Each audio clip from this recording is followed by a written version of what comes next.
Aguardando, pessoal.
Bom, pessoal, vou começar a gravar, porque caso contrário, a nossa breve reunião não dá para a gente fazer a aula. Então, vamos lá, gravando e eu vou admitindo vocês. Opa, muito bom.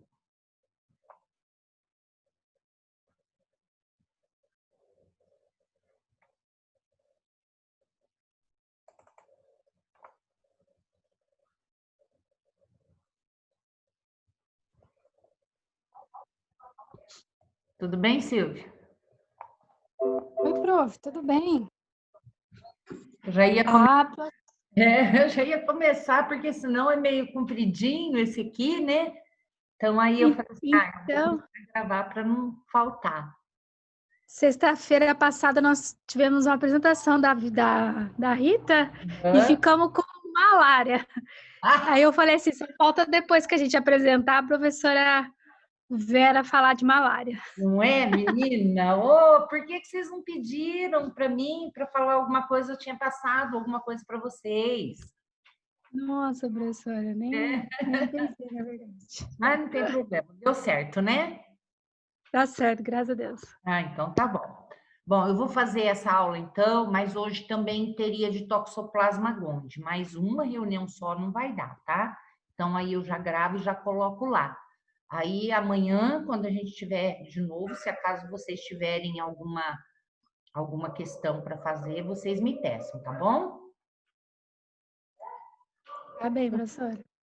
Então vamos lá falar dessa, né, dessa penúltima aí doença que é causada pelo Plasmodium, né? Eu coloquei SP porque existem várias espécies aí, tá? Desse agente etiológico que nós vamos tratar e que ele causa então a malária, tá? Então, plasmódio, causador da malária, né? Que a gente sabe que no Brasil a gente tem muitos casos, mas porém também não fica só a nível de Brasil. É uma doença bastante generalizada aí pelo mundo, né? Principalmente em regiões, né? Em países subdesenvolvidos e regiões mais afastadas também desses países, né?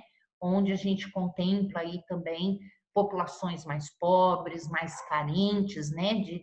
De realmente ter boa moradia e outros benefícios também. É uma doença que afeta 300 milhões de pessoas aí em áreas subtropicais e tropicais, então a gente já considera esses locais como sendo de temperatura aí, né? Mais amenas, então que existe esse calor, né? E também chuvas, né?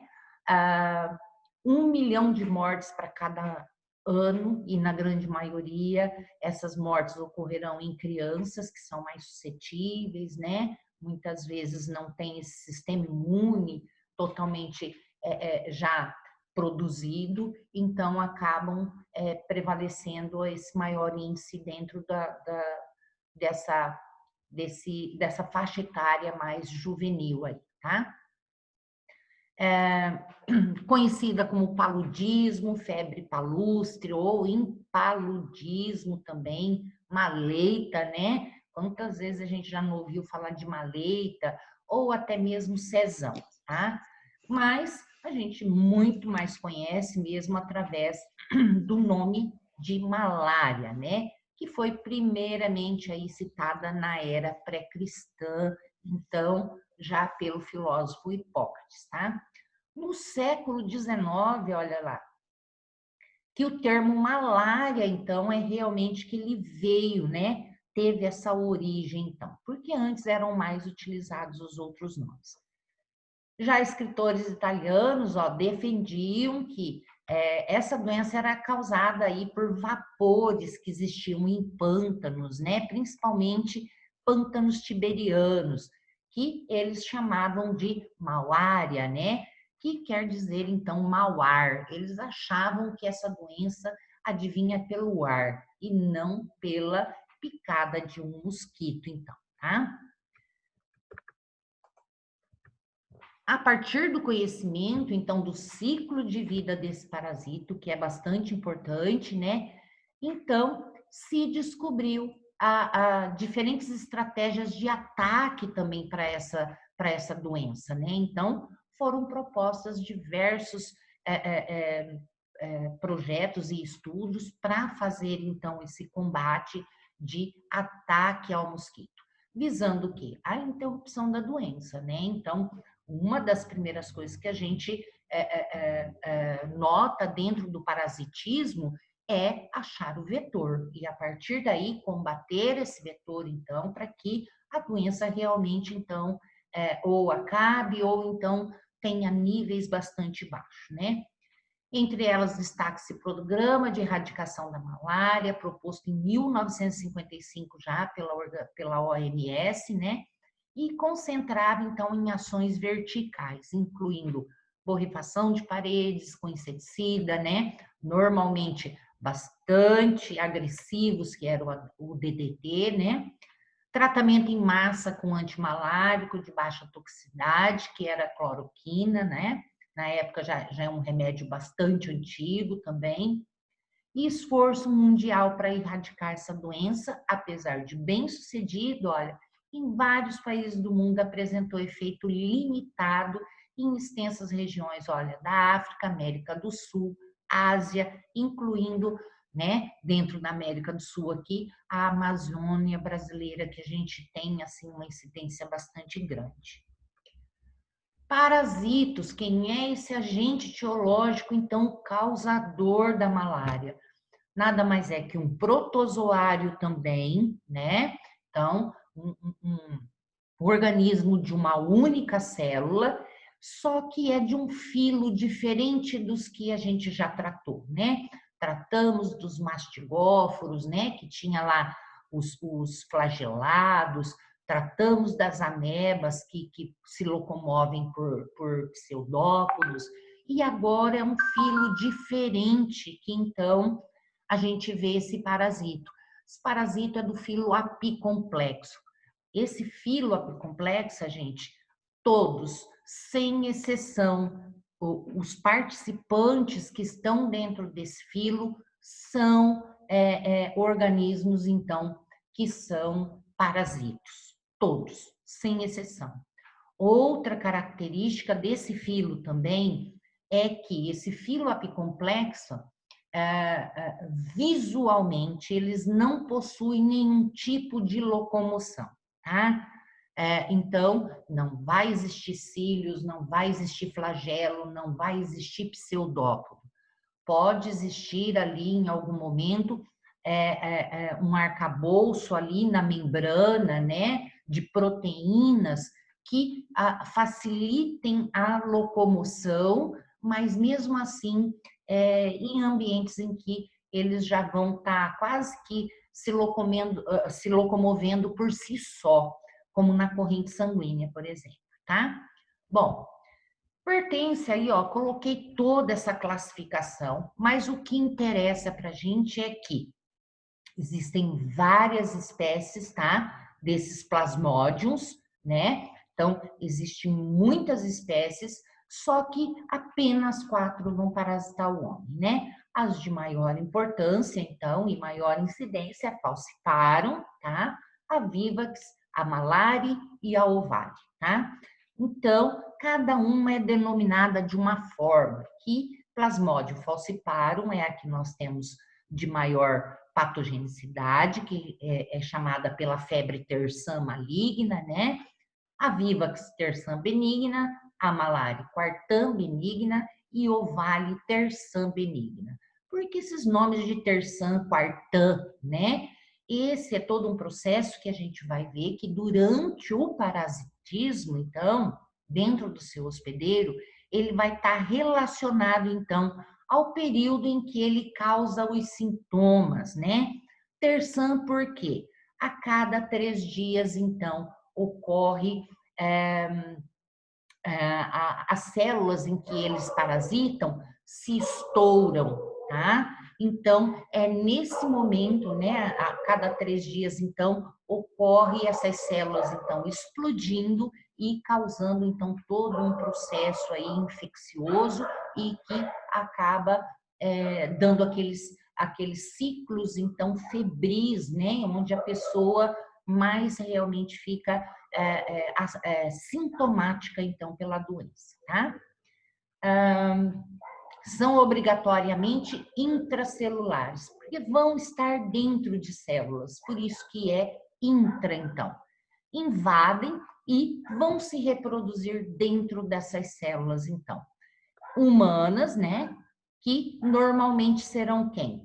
Os hepatócitos, que são células do fígado, e eritrócitos, que são as células do sangue, então, tá? Normalmente, essa reprodução que é realizada dentro do hospedeiro, que é o homem nesse caso, que é o hospedeiro vertebrado, e também o homem acaba sendo o reservatório dessa doença, a reprodução ocorre assexuada, isso é, um único organismo se divide em muitos, ao contrário do que a gente via em outras parasitoses. E ela vai fazer dentro do vetor, que é o mosquito, a sua reprodução sexuada, então, onde nós vamos ter a presença de 2 gametas se fundindo, portanto, para formar um zigoto, tá? Então, aqui nós temos um caso diferente, onde nós temos o homem como sendo o hospedeiro intermediário e temos o vetor, que é o inseto, sendo então o hospedeiro definitivo. Ciclo de vida é heteroxeno, hétero 2, né? Então, a gente já sabe que esse parasita, o plasmódium, ele vai necessitar de 2 outros seres vivos para que ele complete o seu ciclo de vida. Então, nós temos o definitivo, que é o mosquito, onde ele vai fazer o ciclo sexuado dele. Ciclo sexuado dele a partir da esporogonia. Então, um ciclo esporogônico. O hospedeiro intermediário é o homem, onde ele vai fazer o ciclo assexuado, e é o ciclo denominado esquizogônico. Vai passar por reprodução por esquizogonia, então. Hospedeiro vertebrados, né? Temos os humanos, portanto. Então, o que vai acontecer?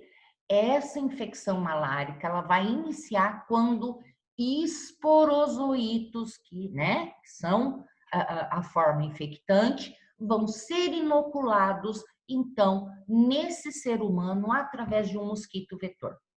Quem é esse mosquito vetor? Esse mosquito vetor pertence lá ao gênero Anopheles ou Anopheles, né? Mas Anopheles é o nome correto, a pronúncia correta.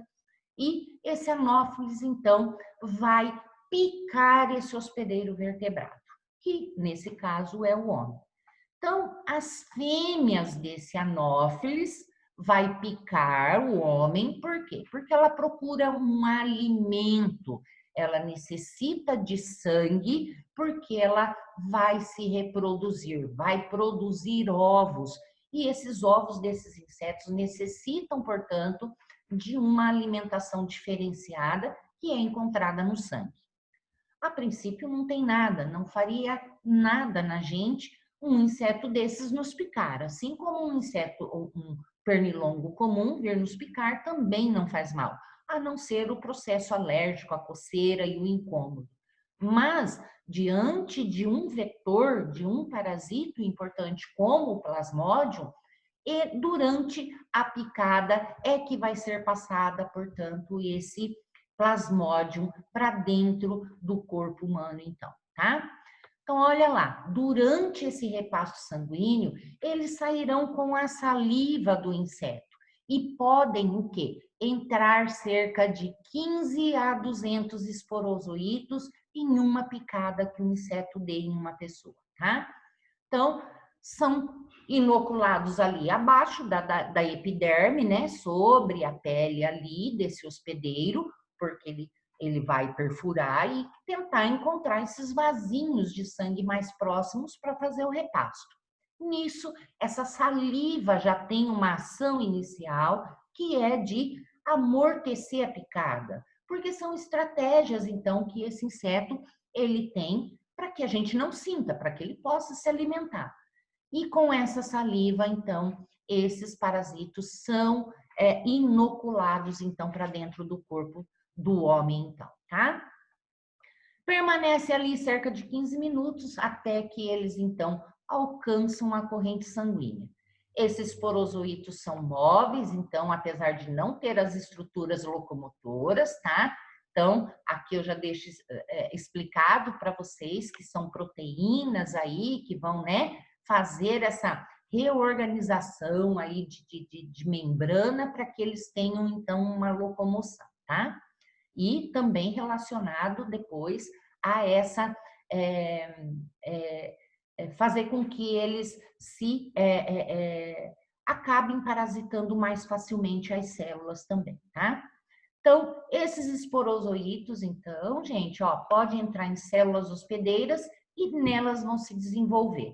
E aí propicia, então, a sua migração por diferentes células antes da infecção de um hepatócito, que é a célula lá do fígado e que inicialmente começa, né, todo esse ciclo de vida. Dentro ainda do corpo humano, olha, assim que ele chega a invadir essas células do fígado, gente, esses esporozoítos vão se transformar, vão se diferenciar em uma outra forma. Essa outra forma é chamada de pré-eritrocítrico. Por quê? Pré-eritrocítrico porque eles ainda estão fora de eritrócitos, que são células que estão lá no sangue. Por enquanto, eles estão nas células do fígado, né? Então, são chamados de trofozoítos pré-eritrocítricos. Esses vão se multiplicar, então, por reprodução assexuada, do tipo esquizogonia, e vão originar os esquizontes hepáticos, tá? Então, a partir desses esquizontes, gente, muitos merozoítos vão, então, surgir a partir desse tipo de reprodução assexuada, que é a esquizogonia. Aí é que tá essa vantagem desse parasito de apenas um esquizonte, olha lá, produzir então, olha, milhares então, ó, de 10 a 30 mil que invadirão quem? Os eritrócitos, que é esses que eles querem, né, para ir dando continuidade ao seu ciclo de vida. Essa primeira fase, então, ela é denominada de exo, que é fora, eritrocítrica, pré-eritrocítica, desculpa, tá, gente? Pré-eritrocítrica, ó, eu tô com trica aqui na boca, que Deus o livre.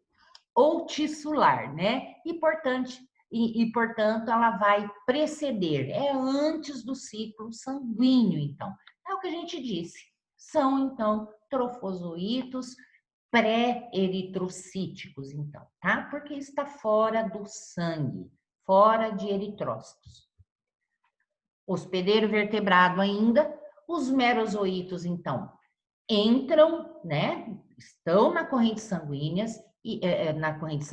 e vão entrar dentro dos eritrócitos, tá? Que são ali as hemácias, né? A célula principal, então, do nosso sangue. E vão o quê? Dentro lá desses eritrócitos vão produzir formas sexuadas do parasito. Quem são essas formas sexuadas? Os gametócitos. Gametócito tanto feminino como gametócito feminino, masculino, tá? Feminino e masculino. Tem os dois gametas, então, sendo produzidos dentro dos eritrócitos. Os gametócitos masculinos e femininos serão o quê? Ingeridos posteriormente pelo mosquito vetor. Vão estar na corrente sanguínea. Então, quando o mosquito for picar, ele vai sugar o sangue e é lógico, todos os componentes do sangue, que é formado por eritrócitos e outras montes de células ali que tem mastócitos, né? E outros mais. E esses eritrócitos estão, então, contaminados com os gametas masculinos e femininos, que vão fazer a reprodução sexuada dentro do inseto, então. Uma vez, olha aqui, gente, coloquei, deixei para vocês aqui, que o homem é o reservatório também, é considerado o reservatório da doença. E ele pode o quê? Ter um período de transmissibilidade bastante grande. Para cada tipo de espécie, a gente tem um período em que uma pessoa que foi infectada com malária pode ainda infectar mosquitos que às vezes não estejam infectados. Se eu vou lá para a Amazônia, me infectei, né, e vim para cá e tudo, e estou sofrendo, eu posso ficar durante um ano, então, dentro de mim, e sendo, então, que eu possa algum desse vetor aí da mesma espécie, então, vir me picar, eles podem ser infectados, então, tá? Falciparum cerca de um ano, essa pessoa fica infectada. A Vivax e a malária, cerca de 3 anos, então. Vetores no Brasil. Então, a gente tem esse mosquitinho, é um pernilonguinho, né? Então, do gênero Anopheles, tá, gente? E nós temos várias espécies. Inclusive, no mundo todo, existe cerca de 400 espécies, mas já estudos feitos, 40 dessas 400 que podem transmitir, portanto, a malária, tá? Uma bastante importante que ocorre aqui no Brasil é o Anopheles darling, tá? Esse é que pode, aqui com maior frequência, então, vetoriar, né? Levar essa parasitose, então, para os seres humanos. Vimos quem é o vetor, vimos o hospedeiro vertebrado, e agora vamos ver como é o ciclo no hospedeiro invertebrado. Falamos que os gametas, né, os gametócitos, estão livres na corrente sanguínea e lá, né, esperando que o hospedeiro, então, definitivo, onde ele tem que fazer a reprodução sexuada, venha picar. Então, nós temos o quê? Esse hospedeiro invertebrado é um inseto, é um Anopheles, que vem lá fazer o seu repasto sanguíneo. Tadinha, a feminha vem lá com o intuito de sugar sangue para os ovos dela, não de pegar, então, esse parasita. No entanto, ela vai fazer sua alimentação e vai ingerir, então, aqueles gametócitos. Pronto, ótimo. É lá nesse inseto que eles querem, então, passar de forma de vida, então, dentro desse inseto, fazendo o ciclo sexuado, que é chamado o ciclo esporogônico, então. Então, o que vai acontecer? Como eu já expliquei em outras, normalmente tem insetos, né, que ao sugar sangue, forma-se uma membrana que é chamada de membrana peritrófica, que então recobre todo o intestino do inseto, né, como se fosse uma bolha, para proteger o tecido os órgãos em si ali, né, o órgão do intestino, então, por onde ele está sugando. Então, olha lá, no intestino médio do mosquito, fatores como temperatura, né, inferior a 30 graus, aumento de pH, baixa pressão de CO2 vão estimular então a gametogênese. Esses gametas que foram sugados, né, vão estar estimulados ali, ó, a quê? A se maturarem, então, logo depois que ocorre a digestão do sangue, então, pelo mosquito. Então, olha lá, gametócito feminino vai se transformar em um macrogameta e o masculino, então, olha, vai se transformar e dar origem a 8 microgametas, tá?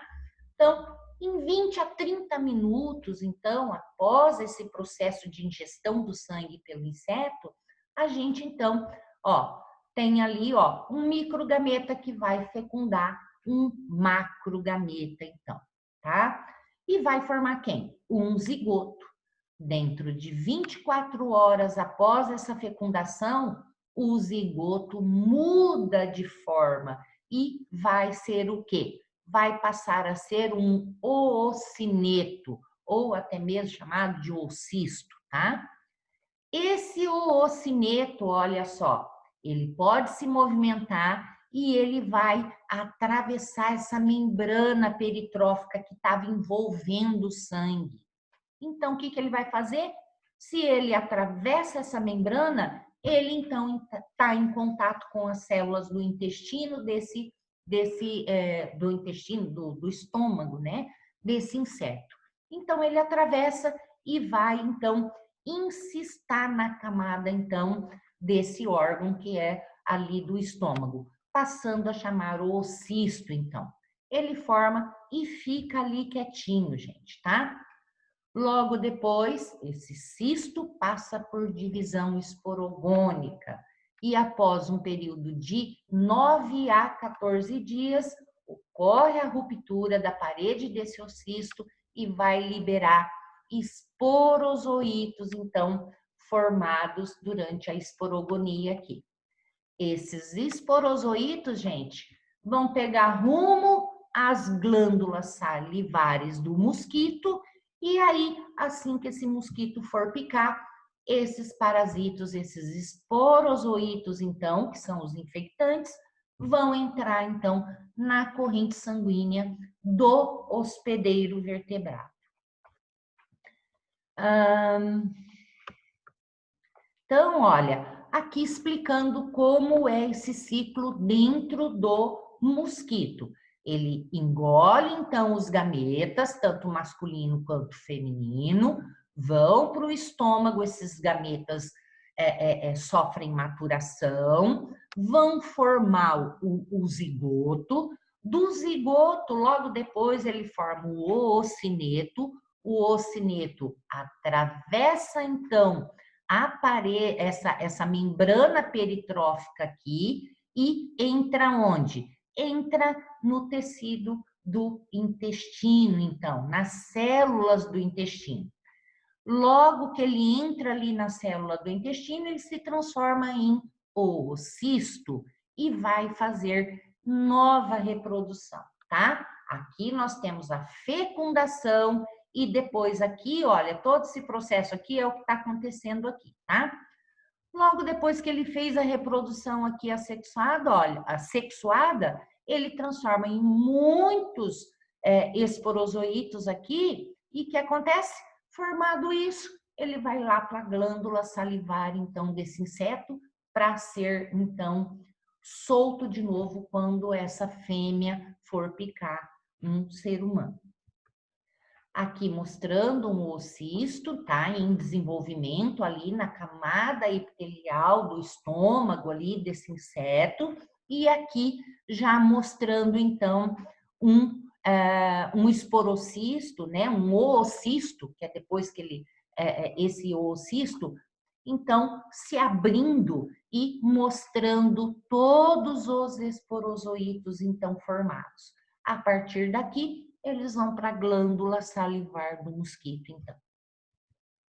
Aqui mostrando as formas que nós encontramos no hospedeiro vertebrado, que é o homem, nós vamos encontrar esporozoito e merozoito, tá? Então, formas que nós encontramos, então, no homem. A patogenia, gente, olha lá. Então, a gente vai encontrar essa patogenia ocorrendo, olha, apenas durante o ciclo, então, eritrocítico, assexuado, que ocorre no homem, tá? E ele é responsável pelo quê? Pelas manifestações clínicas, então, e patologia que a malária, então, acaba produzindo. Então, a passagem do parasito pelo fígado em si, né, que a gente fala que é o exoeritrocítrico ou pré-eritrocítico, esse não causa sintomas. Vai causar sintoma realmente quando ele estiver, então, dentro dos eritrócitos, então, dentro desse ciclo, por onde então ele passa ali por reprodução e vai estourar essas células, tá? Então, nós vamos ter uma perda bastante grande ali de proteínas. Então, existe essa destruição dos eritrócitos e consequente liberação dos parasitos e também dos metabólitos deles, né, na circulação, provoca a resposta do hospedeiro, determinando alterações morfológicas e funcionais observadas no indivíduo com malária, principalmente febre, né? Desânimo, cansaço, dor no corpo, que são bastante intensas, então.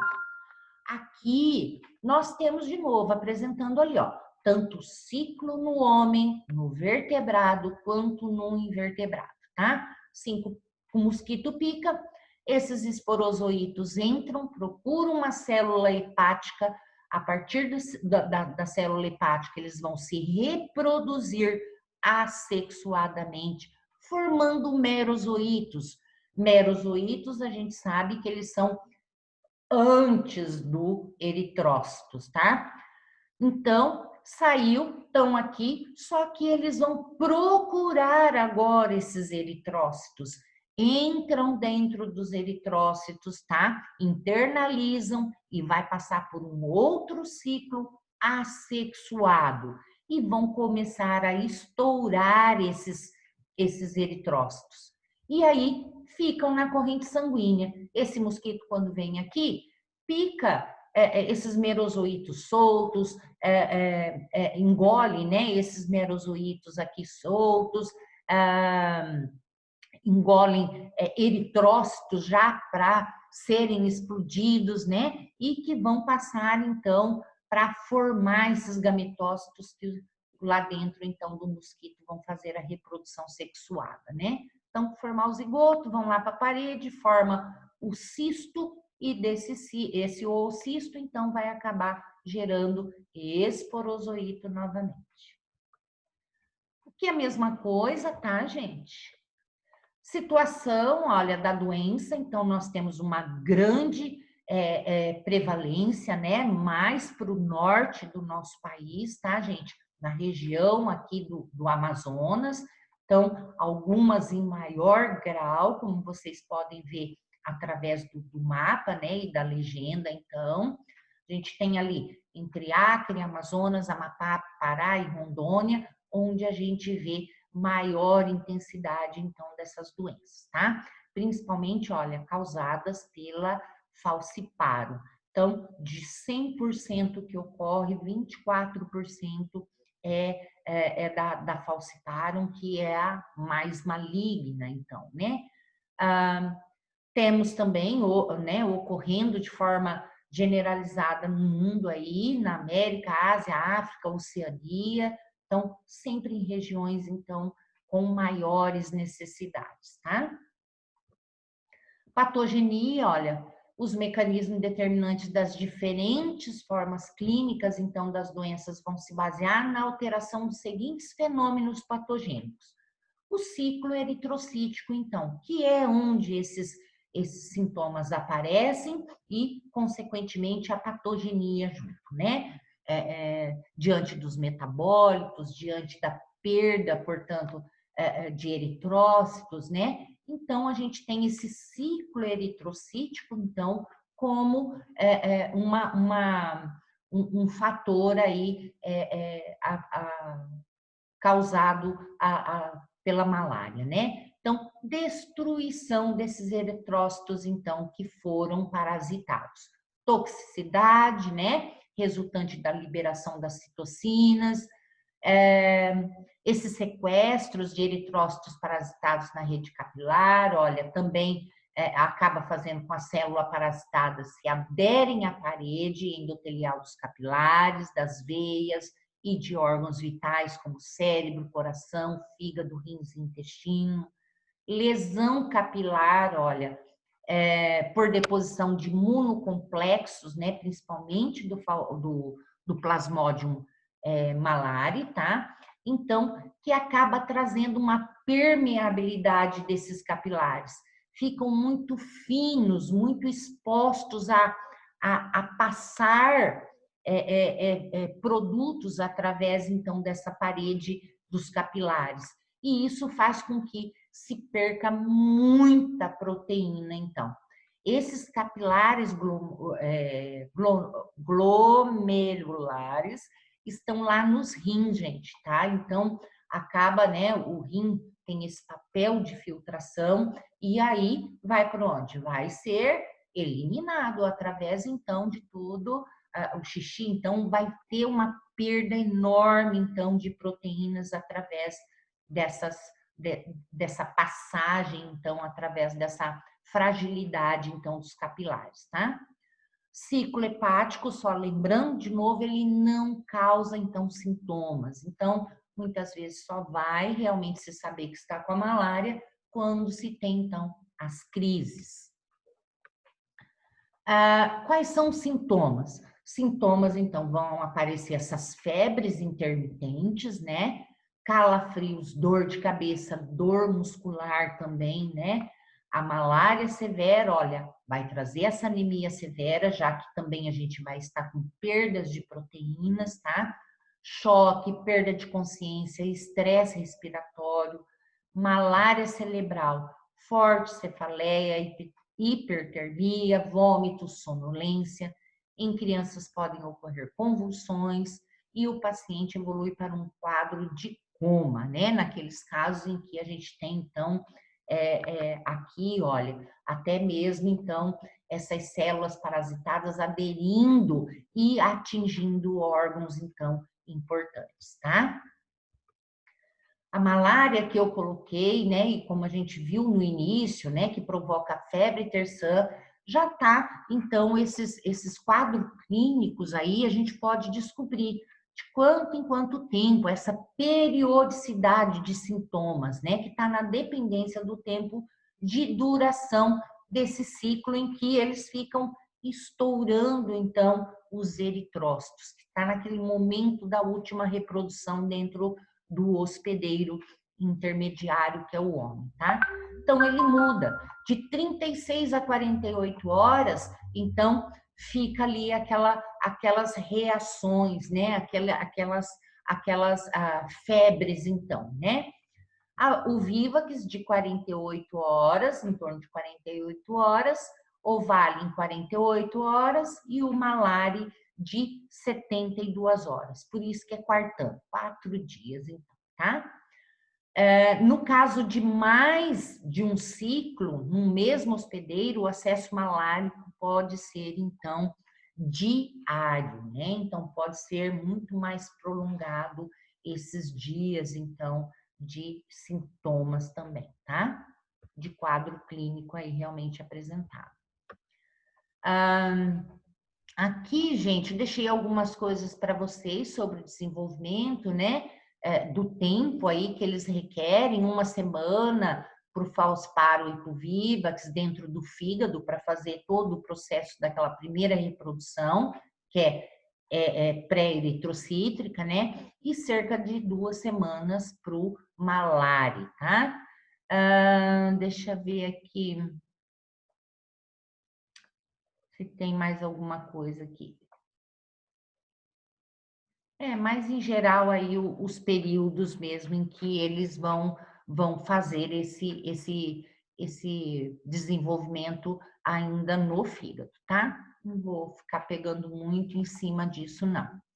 Diagnóstico clínico, indivíduos com febre são considerados portadores de malária, né? Mas olha lá, então é a pesquisa no sangue. Uma vez que nós temos, então, né, essas estruturas disponíveis no sangue quando a pessoa está parasitada, então, normalmente vai se fazer aí esse método de gota espessa de sangue, então, diretamente na lâmina, né, e fazer a visualização. Ou pelo esfregaço sanguíneo também. Reação de cadeia polimerase, PSR e outros aí também. É uma doença, para lembrar, então, que é de notificação obrigatória ou compulsória, né? Que ambas são sinônimas aí. Então, uma doença bastante importante, porque se caso comece a ocorrer e não há notificação, isso pode se espalhar de uma forma aí que depois pode ser até mesmo sair fora do controle. Controle da doença, gente, sempre na eliminação, portanto, então, dos insetos que são os vetores, tá? Então, utilizando inseticidas, né? Então, muitas vezes esses inseticidas podem ser tóxicos e pode desenvolver resistência nos insetos também, tá? Chega uma hora que eles não resolvem mais. Então, é bem complicado trabalhar também com produto químico e que nós temos muito produto, por exemplo, aplicados ao mosquito do Aedes, né? Que é o causador, que é o vetor da dengue, e que nós temos Aedes aí totalmente já resistentes a esses inseticidas, tá? Lembrar que o Anopheles, gente, ele gosta de água limpa, tá? Águas que não tem muito movimento para poder se reproduzir. Redução de exposição a pacientes a picadas de insetos vetores. Então, se eu não tenho aqui, mas vou para um ambiente de mata, né? Ou moro muito perto de mata, sempre procurar, então, o uso de cortinado, né? Daqueles cortinado de cama que é usado que nem para bebê, né? Telas de janelas, porém tem uma eficácia reduzida, porque sempre tem um vãozinho, né, gente, que acaba, né, no que você abre a porta à noite, já pode ser o suficiente para que um inseto entre. Mas são medidas aí agregadas a esse controle.